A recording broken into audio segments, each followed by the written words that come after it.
Voilà, bonjour à tous ceux qui nous écoutent, vous qui êtes là, dans ce lieu, vous qui êtes devant votre écran, partout où le message de l'Évangile est apporté. Il y a une puissance qui se dégage de la parole qui est annoncée, parce que ce n'est pas une parole d'homme que nous annonçons. Nous ne nous annonçons pas, nous ne nous prêchons pas, mais nous prêchons la bonne nouvelle de l'Évangile. L'Évangile, ça signifie bonne nouvelle. Alors comme je sais que dans la société dans laquelle nous sommes, nous n'avons que des bonnes nouvelles, alors je vais en ajouter un peu plus cet après-midi. Non, c'est pas ça? Et non, malheureusement, ce ne sont pas des bonnes nouvelles que nous entendons au quotidien.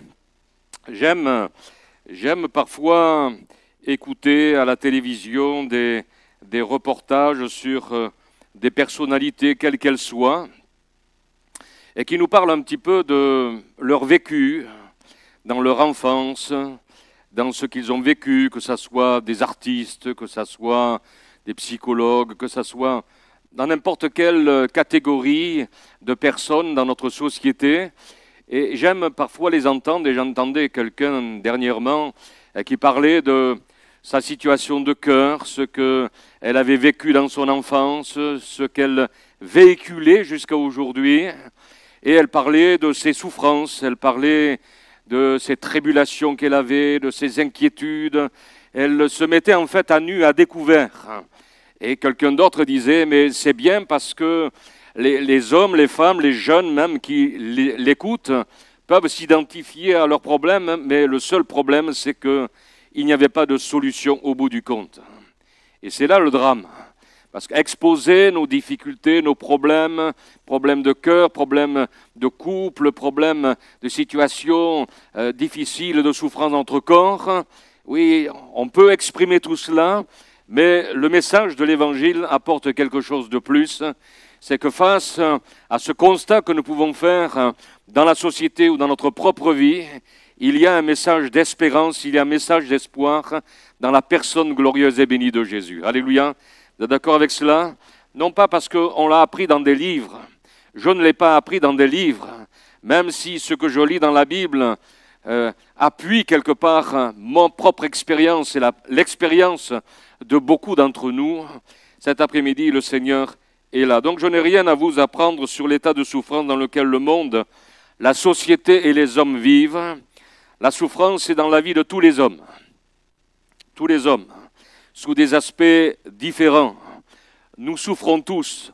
Je crois que personne ne pourrait se lever et dire « moi, je ne souffre absolument de rien ». Il y a quelqu'un qui peut dire ça? Parce que même si nous ne souffrons pas de maladie quelconque, il y a bien des choses qui nous font souffrir. Bien des choses qui nous font souffrir. Lorsqu'on se rappelle parfois du passé, lorsqu'il y a des situations que nous traversons, dans le domaine du travail, dans le domaine de la famille, dans le domaine du couple, il y a de la souffrance. Même la nature, on parle de l'écologie aujourd'hui, mais même dans la nature même, elle souffre, dit l'Écriture. Elle souffre les douleurs de l'enfantement. Aujourd'hui, on parle de stress post-traumatique. Il y a des cellules, aujourd'hui psychologiques, parce qu'il y a des choses qui se passent qui ne sont pas normales, qui sont anormales au milieu du genre humain. La violence, les attentats, les guerres, les famines, toutes ces choses-là ne sont pas normales, elles sont anormales. Et elles ont une conséquence dans la vie des hommes et des femmes. C'est pour cette raison que lorsque je lis la Bible, et lorsque le Seigneur parle de la fin des temps, et dans les temps dans lesquels nous vivons, dans le marasme dans lequel nous vivons, il est dit que dans les derniers jours, dans les derniers temps, les hommes seront saisis d'angoisse. Parce qu'ils ne sauront pas quoi faire face aux situations qu'il y a dans le monde, mais face à leur propre situation personnelle qu'ils rencontrent ici-bas. Et les souffrances augmentent. Comme je disais, des conséquences du dérèglement climatique, des guerres, des famines, de l'asservissement, de l'insécurité, des attentats, des violences, des meurtres, puis c'est celles qui nous sont personnelles, et ça, nous les connaissons personnellement. Selon une vaste étude sur la santé mentale publiée par l'OMS le 17 juin 2022, environ 1 personne sur 8 dans le monde vit avec un trouble mental. Une souffrance énorme aggravée par la pandémie de Covid-19. Et même avant la pandémie de Covid-19, près d'1 milliard de personnes vivaient avec un trouble mental, souligne l'Agence des Nations Unies dans sa plus large étude sur la santé mentale mondiale réalisée en 2 décennies.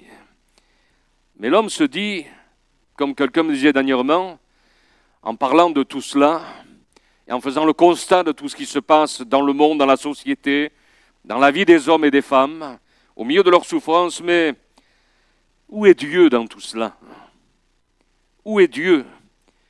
Que fait Dieu? Si Dieu est amour, pourquoi Dieu permet-il cette souffrance? C'était la question que me posait cet homme. Alors je lui ai dit, rien. Alors ça l'a choqué. Ça l'a choqué. Je lui ai dit, rien pour toi parce que tu ne lui demandes rien. Rien pour toi parce que tu ne l'honores pas. Tu y penses peut-être à Noël, tu y penses peut-être dans certaines circonstances, mais c'est tout. C'est tout. C'est comme un automobiliste qui roulerait consciemment sans assurance et qui aurait un accident et qui téléphonerait à son assurance et qui lui dirait « Mais alors, qu'est-ce que vous faites, moi, en réparation de mon véhicule ?» Et l'assurance de lui dire « Mais monsieur, vous n'êtes pas assuré. Vous n'êtes pas assuré. » C'est exactement pareil ce qui se passe dans la vie des hommes aujourd'hui. Quand ils sont dans le malheur, ils s'en prennent à Dieu et disent « Mais toi qui aimes les créatures, qu'est-ce que tu fais pour moi? Qu'est-ce que tu fais en ma faveur ?» Mais est-ce que tu t'es intéressé à Dieu? Est-ce que tu as cherché à savoir qui il était? Ce qu'il était venu faire sur la croix du Calvaire, comme nous l'avons chanté? Mais rien. Dieu a laissé l'homme devant ses propres responsabilités depuis la création, la liberté de le choisir ou pas.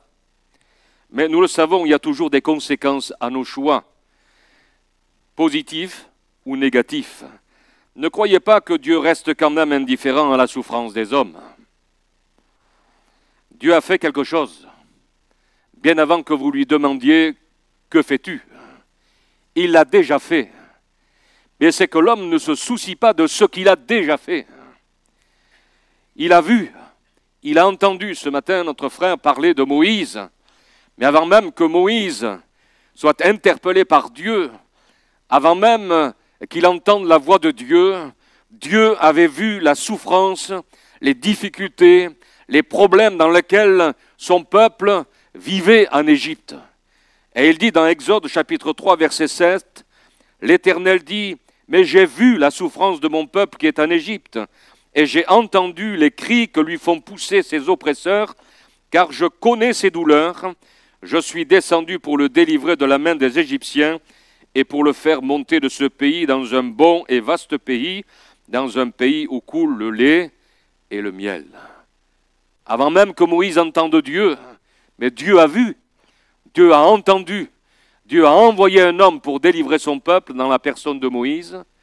Mais béni soit le Seigneur, quand Dieu a vu la misère dans laquelle se trouve notre monde, il a envoyé son Fils unique Jésus-Christ pour mourir sur la croix du Calvaire et pour délivrer les hommes et les femmes qui s'approchent de lui dans la foi et qui lui demandent grâce.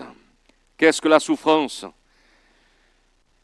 La souffrance, on n'arrive pas bien à définir quand vous avez mal à un membre, quand vous êtes opéré d'une ulcère, quand vous êtes opéré d'un cancer, vous savez définir d'où vient le mal. Mais la souffrance est une expérience, une sensation désagréable ou pénible qui peut toucher notre corps, notre âme, notre esprit. On ressent quelque chose de négatif qui est en relation avec un fait que nous vivons ou une situation ou qui nous est arrivé, ou qui va nous arriver. Et on souffre parce qu'on se doute de ce qui va arriver. Job dira ces paroles alors qu'il traversera des moments difficiles, et je me dis en lisant la vie de Job que cet homme a coché toutes les cases de la souffrance. Toutes les cases. Et à un moment donné, il dit dans le chapitre 5 du livre de Job, « Le malheur ne sort pas de la poussière, et la souffrance ne germe pas du sol. L'homme naît pour souffrir, comme l'étincelle pour voler. » Mais il dit ceci, « Pour moi, j'aurai recours à Dieu, et c'est à Dieu que j'exposerai ma cause. » Alléluia. Et quand on regarde la vie de Job, on s'aperçoit que ça n'a pas été simple dans sa vie. Job a connu des souffrances terribles, comme aucun homme sur la terre.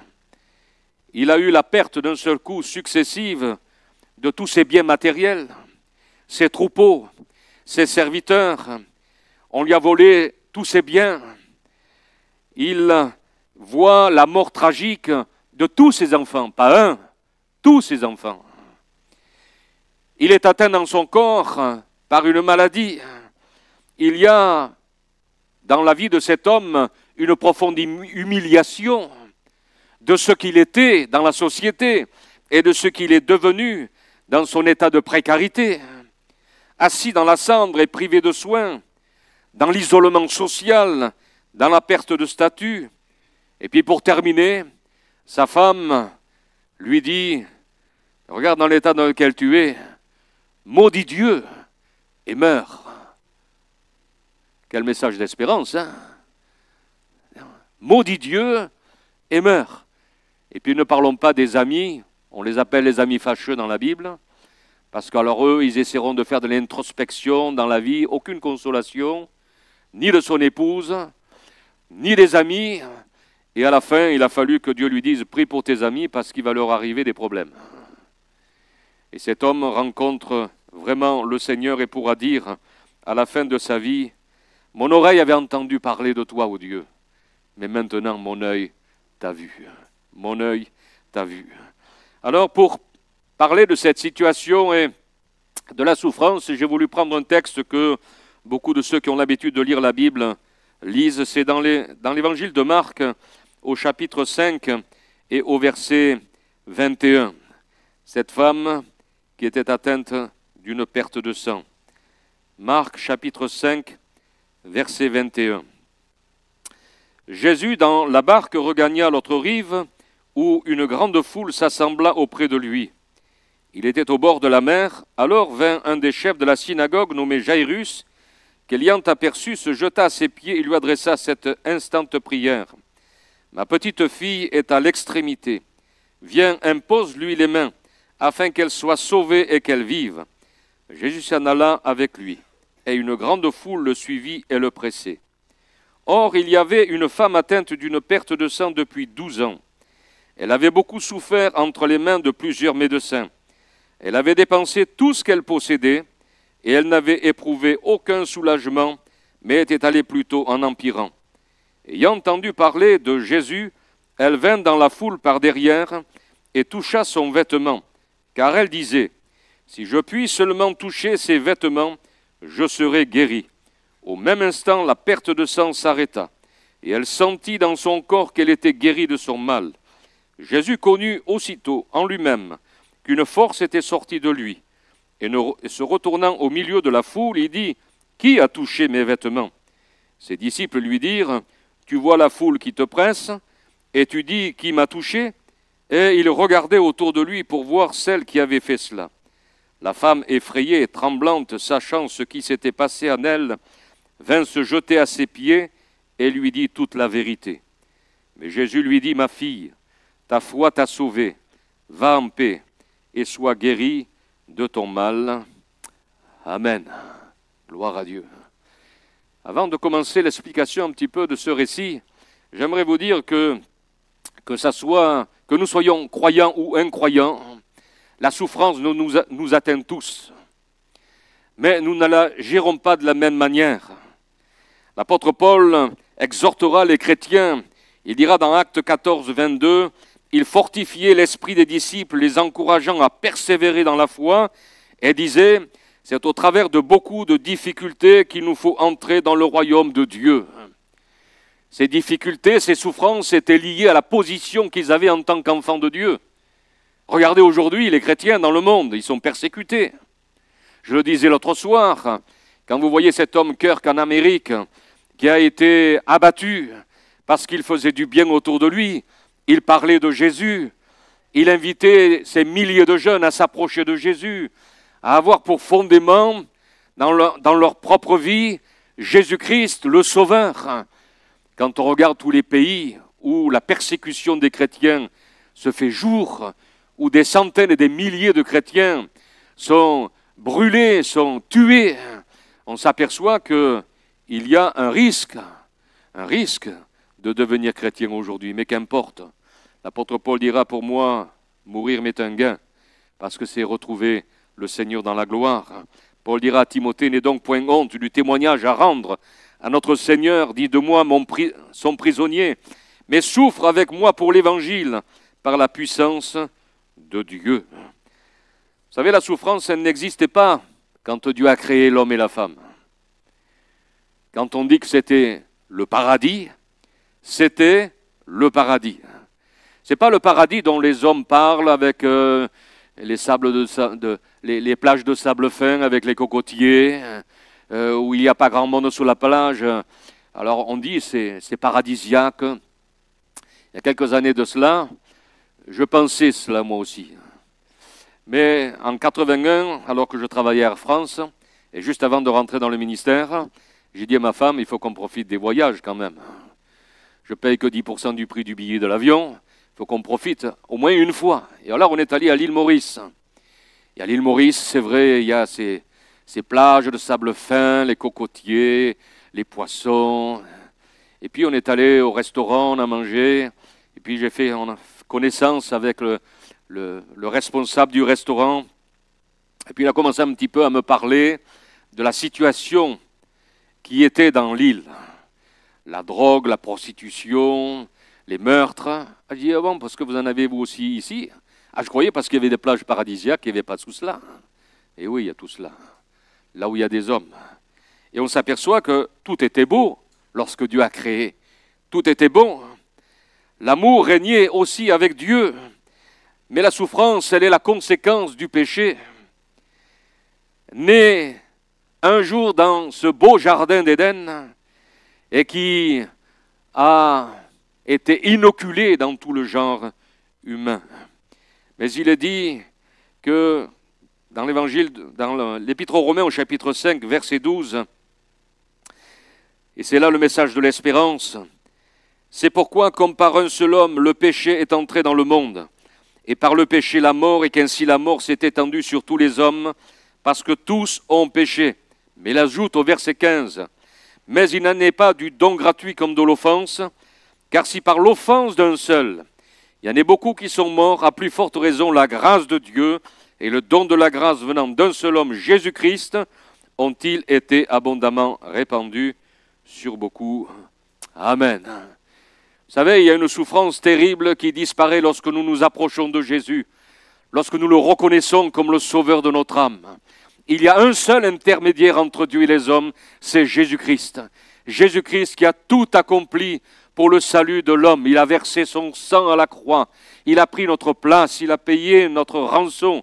Et nous pouvons être certains qu'en nous approchant de lui, il est celui qui nous secourt dans sa grâce. Il y a une souffrance qui disparaît instantanément et qui nous avait rongés jusqu'à ce jour de cette rencontre avec Jésus-Christ, c'est notre péché.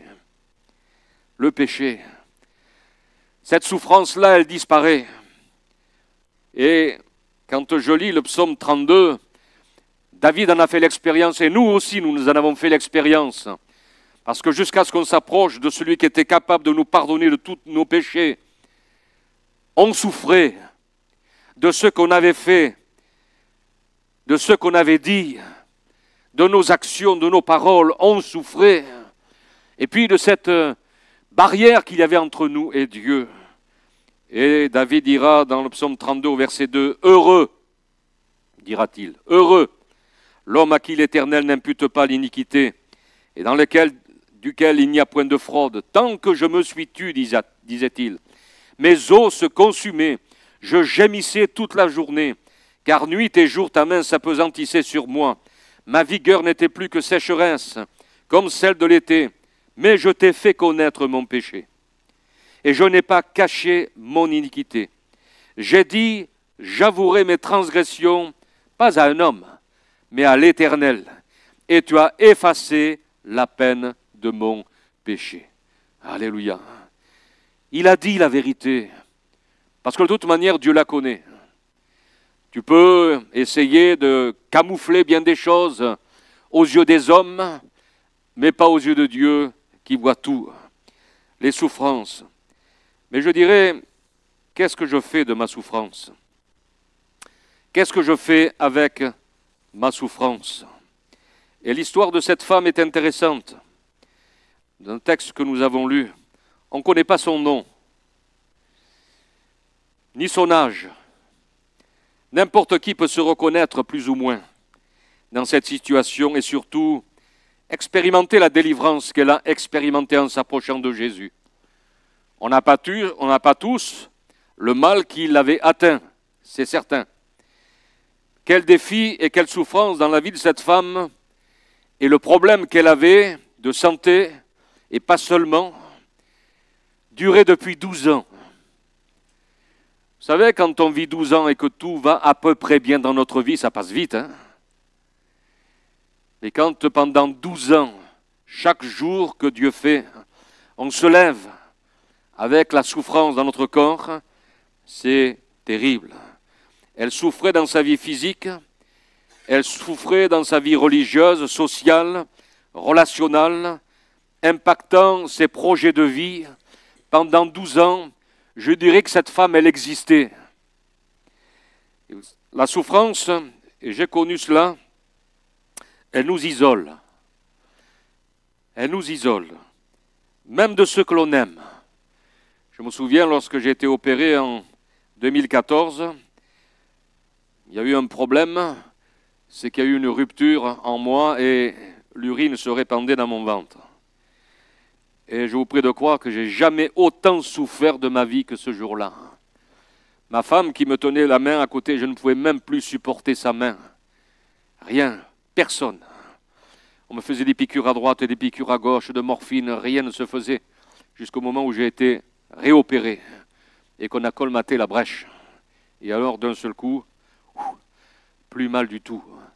Mais je me suis aperçu que la souffrance nous isole. Elle nous isole. Dans la souffrance physique, je me retrouve seul à l'hôpital. Je peux ne pas être à l'hôpital, mais la souffrance que je vis parfois au quotidien m'isole. Je n'arrive plus à aller voir les autres. Je n'arrive plus à leur parler. Je souffre. Exclue de la vie religieuse, elle l'était, cette femme. Donc la seule possibilité qu'elle aurait pu avoir, c'est aller dans une réunion, écouter la parole de Dieu, mais elle ne le pouvait pas. Parce que dans le livre de Lévitique, au chapitre 15, il est question de la perte de sang d'une femme. Et il est dit, la femme qui aura un flux de sang en sa chair, restera 7 jours dans son impureté. Quiconque la touchera sera impur jusqu'au soir. Tout lit sur lequel elle couchera pendant son impureté sera impur. Et tout objet sur lequel elle s'assiera sera impur.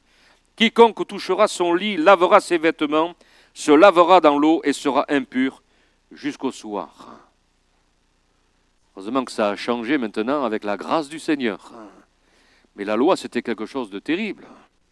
Elle souffrait pas simplement d'hémorragie, mais aussi du rejet quotidien de ses contemporains, car son impureté persistait.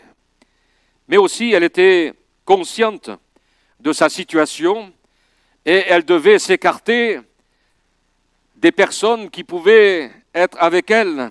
Elle aurait bien voulu partager sa souffrance, en parler autour d'elle, à des amis, mais la peur du rejet et du jugement la faisait rester dans le silence.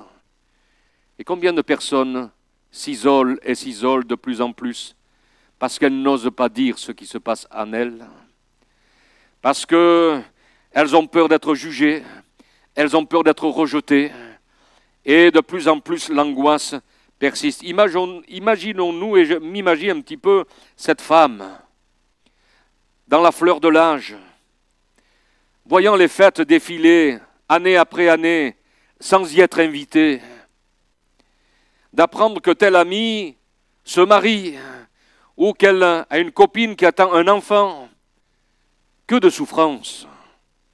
Si elle était mariée, de ne plus pouvoir enlacer son mari, ses enfants, car cette femme était impure et n'avait plus la santé. Et parfois, c'est l'abandon du conjoint qui ne supporte plus certaines situations. Combien de couples souffrent aujourd'hui de séparation, et on entend cette parole qui revient assez souvent, on ne s'entendait plus. On ne s'entendait plus. Bizarre cette parole. C'est-à-dire, plus particulièrement, on ne se comprenait plus. Surtout, je dirais, on ne savait plus s'écouter mutuellement, avec respect, partager sereinement ce que l'on ressentait au fond du cœur, nos attentes, l'un pour l'autre et l'un avec l'autre. On ne s'entendait plus, non pas qu'on ne s'attendait plus, mais on ne s'écoutait plus. Et aujourd'hui, s'il y a tant de défections dans la vie des couples, c'est parce que tout simplement, on ne sait plus s'écouter. On ne sait plus écouter les besoins du conjoint. On ne sait plus écouter les besoins de l'enfant. Pour ne plus l'écouter, on lui met un smartphone dans les mains et on le laisse jouer pendant des heures. D'abord, on ne sait plus, on ne sait pas quoi faire face aux situations difficiles qu'il rencontre. Mais que fait cette femme de sa souffrance? Que fait-elle de sa souffrance? Elle essaie de trouver un remède. Elle ne reste pas sans rien faire. Certains fuient leur souffrance et s'engagent dans toutes sortes d'activités sportives, dans le travail. Ils s'enivrent, ils essaient d'oublier par toutes ces choses-là. Ils vont de droite et de gauche. Ils essaient d'oublier leur souffrance. Mais cette femme, non. Or, il y avait une femme atteinte d'une perte de sang depuis 12 ans. Elle avait beaucoup souffert entre les mains de plusieurs médecins. Elle avait dépensé tout ce qu'elle possédait et elle n'avait éprouvé aucun soulagement, mais était allée plutôt en empirant. Elle n'avait pas choisi cette vie, ni cette situation, mais elle mettait toutes ses forces et ses biens pour trouver le remède, et cela depuis 12 ans.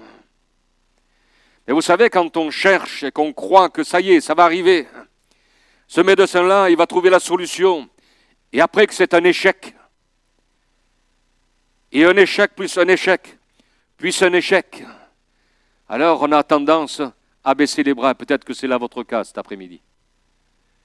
Peut-être que vous avez essayé bien des choses, et que vous êtes dans ce lieu et vous dites, je ressemble un petit peu à cette femme. Et j'ai besoin de vivre ce que cette femme a trouvé en Jésus. Chaque échec est une double peine pour elle, mais aujourd'hui, c'est la ruine. Elle a tout dépensé, tout ce qu'elle possédait. Il n'y avait pas la sécurité sociale à ce moment-là. L'argent qu'elle avait, elle le mettait là pour essayer de trouver une solution. Elle souffre en plus de problèmes financiers, ce qui la rend vulnérable. Que d'efforts, que d'efforts, que d'efforts dans la vie des hommes pour se sortir de certaines situations, mais en vain. Et puis il y a eu un tournant dans sa vie, comme il y a eu un tournant dans notre propre existence. Car je me souviens, moi aussi il y a eu un tournant dans ma vie. Il y a eu d'abord un tournant dans la vie de mes parents et dans la vie de ma mère, qui avait demandé le divorce avec mon père. Et elle allait refaire sa vie sur Paris avec moi, avec un autre homme. Et ma grand-mère, qui avait entendu parler du Seigneur Jésus-Christ, lui a dit, écoute, avant de partir, viens à Béziers, il y a une église évangélique, viens écouter la parole de Dieu. Il y a un message d'espoir pour toi, pour ton couple, pour Bernard, c'est moi. Et elle est venue écouter l'évangile. C'était en 1961. Et alors qu'elle a écouté le pasteur qui était là, moi j'étais petit à ce moment-là, j'écoutais aussi. C'était totalement inhabituel pour moi. Jamais j'avais entendu ni les chants, ni les témoignages, ni des prédications comme cela, ni un homme qui parlait ainsi. Et puis à la fin de la réunion, je regardais ma mère et je m'étais aperçu qu'il y avait quelque chose qui s'était passé en elle. Parce que son visage n'était plus le même.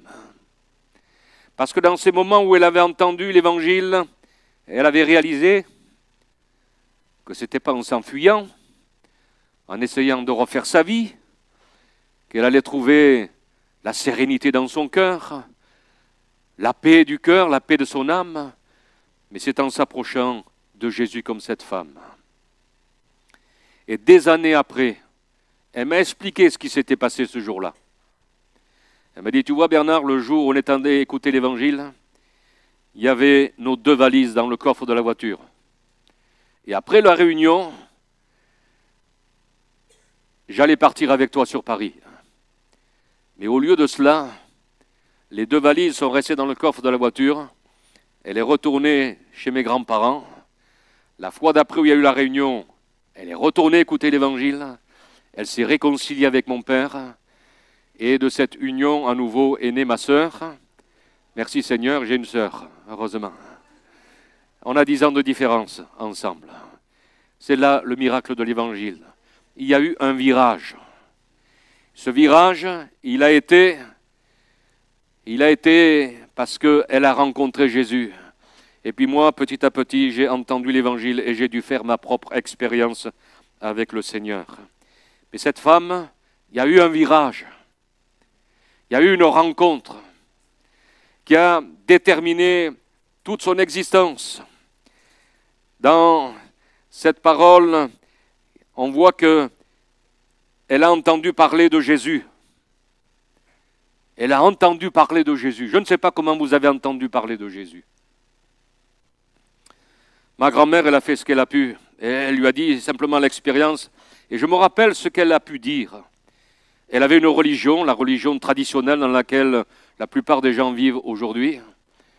Et ce qui l'a touché dans le message que le pasteur avait annoncé, c'est que elle me dit, tu vois Bernard, j'avais ma religion, mais j'avais l'impression quand j'entendais les hommes religieux que Dieu était loin.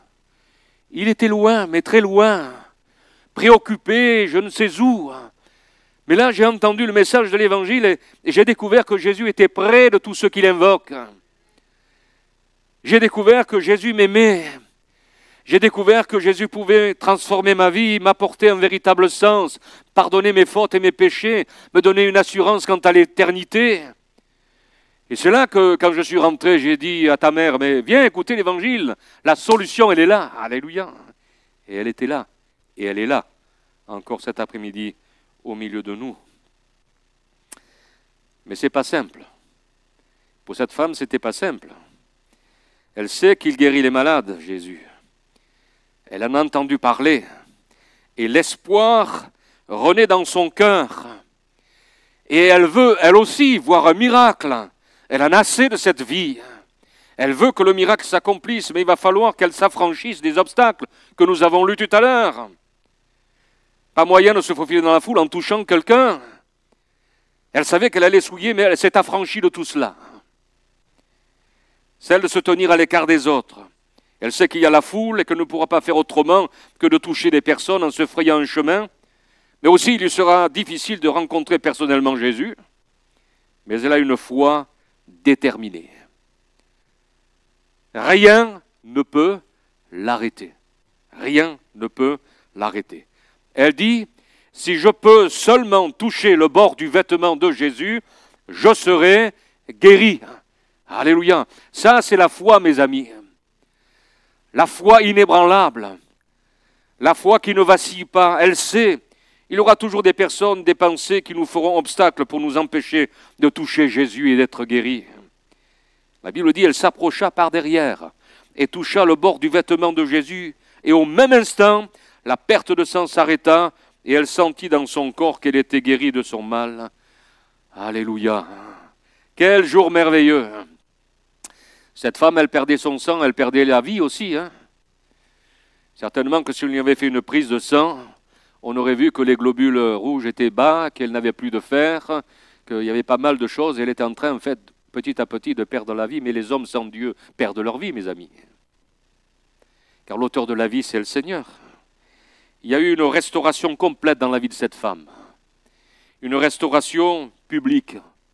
Jésus aurait pu dire, il y a quelque chose qui s'est passé, il y a quelqu'un qui m'a touché, la personne a été guérie, je vais voir et puis je vais l'amener à l'écart.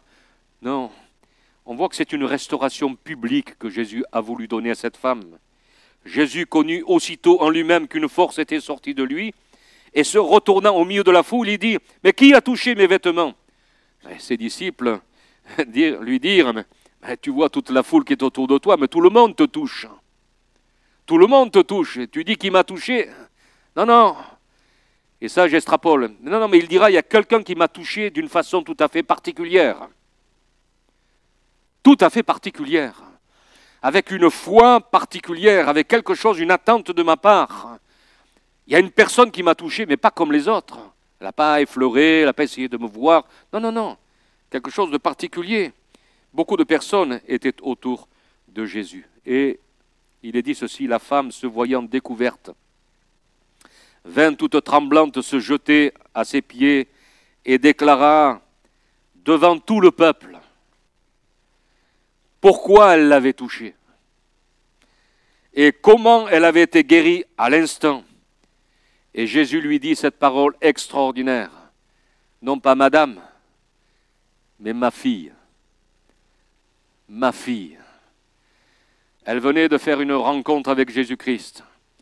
Et vous savez, quand on fait une rencontre avec Jésus-Christ, on ne devient plus le même, la même. On devient enfant de Dieu. Lorsque nos péchés sont pardonnés, lorsque nous sommes réconciliés avec Dieu, lorsque nous touchons le Seigneur Jésus-Christ, alors nous devenons une nouvelle créature. J'aime cette parole de Jésus qui parle de l'enfant prodigue lorsqu'il dit, le fils lui dit, « Mon père, j'ai péché contre le ciel et contre toi, je ne suis plus digne d'être appelé ton fils. » Mais le père dit à ses serviteurs, « Apportez vite la plus belle robe et revêtez-le. Mettez-lui un anneau au doigt et des souliers aux pieds. Amenez le veau gras et tuons-le. Mangeons et réjouissons-nous. Car mon fils que voici était mort. Il est revenu à la vie. Il était perdu, il est retrouvé. » Et ils commencèrent à se réjouir tous ensemble. Alléluia. C'est pas parce qu'il s'était parti qu'il n'était plus ce fils. Et je dirais que tous les hommes aujourd'hui sont des fils prodigues. Certains sont revenus vers leur père. J'en fais partie et quelques-uns au milieu de nous en font partie aussi. Peut-être que tu es toujours cet enfant prodigue. Mais le Seigneur n'est pas celui qui va te juger ou te pointer du doigt par rapport à ce que tu as fait jusqu'à aujourd'hui. Mais il est celui qui t'attend les bras ouverts, comme il a attendu cet enfant prodigue. Les bras ouverts. Notre rencontre avec Jésus-Christ transforme notre message. Par le pardon de nos péchés, nous devenons enfants du Seigneur. Je terminerai. Quel message d'espérance pour vous aujourd'hui. Dans Ésaïe 53, il a dit, « Qui a cru à ce qui nous était annoncé ?» Qui a cru à ce qui nous était annoncé? Et j'aimerais te dire, ami, si tu crois cet après-midi à ce message de vie, d'espérance, de révélation, de gloire et de puissance, alors ta vie peut changer. Qu'allez-vous faire cet après-midi de vos souffrances? Continuer à vivre avec ou les apporter à Jésus? Quel est le sentiment que vous avez de Dieu dans vos souffrances, quelles qu'elles soient? Qu'il est indifférent? Pas du tout. Pas du tout. Il n'est pas indifférent. Il est vrai qu'un jour, tout prendra fin. Toutes les souffrances qui sont sur la terre prendront fin. Oui. Dans l'Apocalypse, ce n'est pas un livre où il est parlé de catastrophes terribles, mais c'est le nom de ce livre, c'est Révélation. Révélation. Et il est dit dans Apocalypse 21, 3, « Et j'entendis du trône une forte voix qui disait, « Voici le tabernacle de Dieu avec les hommes. Il habitera avec eux, et ils seront son peuple. Et Dieu lui-même sera avec eux. Il essuiera toute larme de leurs yeux, et la mort ne sera plus. Il n'y aura plus ni deuil, ni cri, ni douleur, car les premières choses ont disparu. » Et celui qui était assis sur le trône dit, « Voici, je fais toutes choses nouvelles. » Et il dit, « Écris, car ces paroles sont certaines et véritables. » Amen. Là, ça sera l'apothéose. Mais ça peut être déjà pour toi, cet après-midi, cette fin de tes souffrances, la délivrance dont tu as besoin, l'espérance que tu recherches. Et j'aimerais que l'on prie le Seigneur, qu'on incline nos têtes quelques instants et qu'on prie le Seigneur, Car celui qui était là au contact avec cette femme, il est là au milieu de nous, par son esprit. Il dira, là où 2 ou 3 seront assemblés en mon nom, je serai là au milieu d'eux. Et il est là au milieu de nous par sa parole que vous avez entendue. Et il est là par sa puissance pour vous guérir et pour vous secourir. Et nous allons prier le Seigneur. Peut-être que vous êtes reconnu dans cette situation, peut-être pas avec le mal de cette femme, mais vous connaissez vous-même votre souffrance. Et j'aimerais prier pour vous. J'aimerais prier vraiment pour vous, pour que le Seigneur vous secoure et que vous viviez et que pour vous aussi, vous puissiez dire au même instant où j'ai prié Jésus, ma souffrance a disparu, mon angoisse a disparu, ma peur a disparu, mon mal a disparu.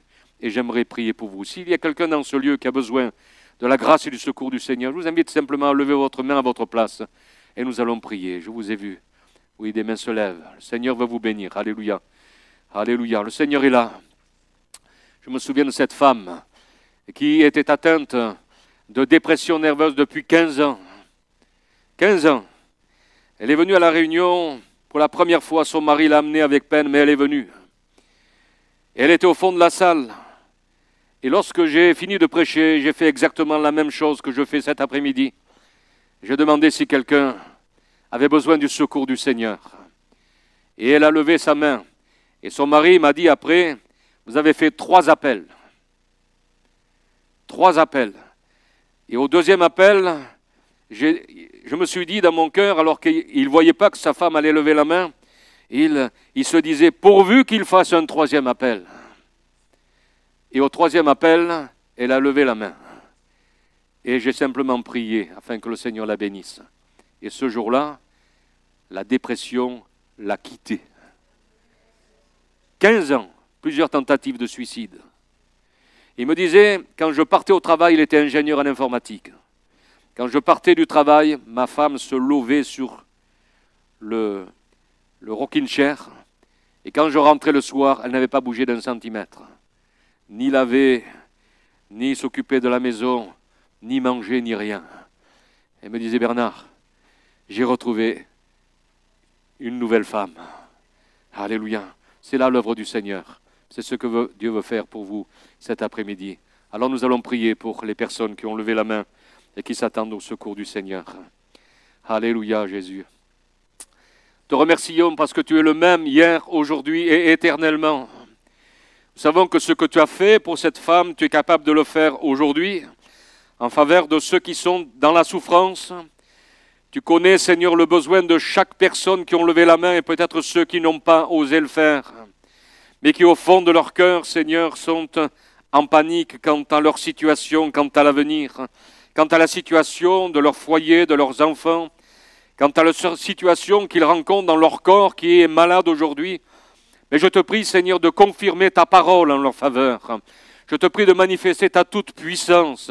Alors que cette main qui s'est levée, c'est comme cette main qui a essayé de toucher le bord de ton vêtement et qui a permis à ta force, à ta puissance de sortir et de guérir cette femme.